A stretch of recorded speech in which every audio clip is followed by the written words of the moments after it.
Je suis Kamara Keme, étudiante en 7e année de médecine à l'Université Kofi Annan de Guinée. Actuellement, je suis au poste de présidente des étudiants en médecine de Guinée, une association non gouvernementale qui fédère l'ensemble des étudiants des 3 facultés de médecine. L'objectif, c'est de vraiment renforcer les capacités des étudiants et aussi renforcer notre présence au niveau des communautés.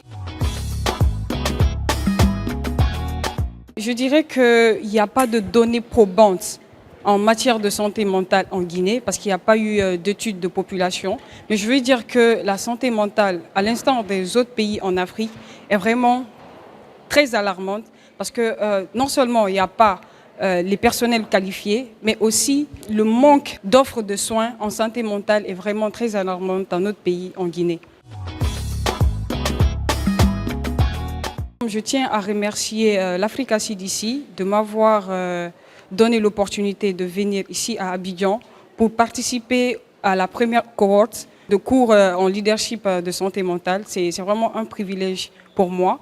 Depuis que je suis là, non seulement en matière de leadership, j'ai eu des notions pour pouvoir impulser un changement au sein de mon organisation et pourquoi pas au sein de mon pays. Et aussi, j'ai appris que pour faire un bon plaidoyer, il faut surtout avoir de l'information.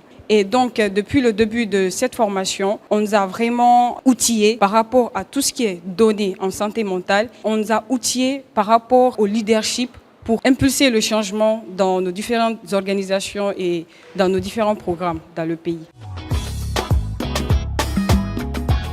Déjà, quand je vais retourner, je vais faire un partage d'informations parce qu'il ne s'agit pas de venir ici faire du tourisme. Je vais retourner à Conakry. La première des choses, c'est de faire un partage d'expériences que j'ai acquis ici pendant les cours et faire des activités de sensibilisation, des activités d'information de la population et surtout des activités de plaidoyer pour vraiment impulser le changement en ce qui concerne la santé mentale dans le pays. Moi, je voudrais qu'on multiplie ces genres de cours de courte durée afin de renforcer les capacités des jeunes, des professionnels de santé, afin qu'on ait plus de personnel qualifié pour pouvoir donner les soins adéquats en santé mentale.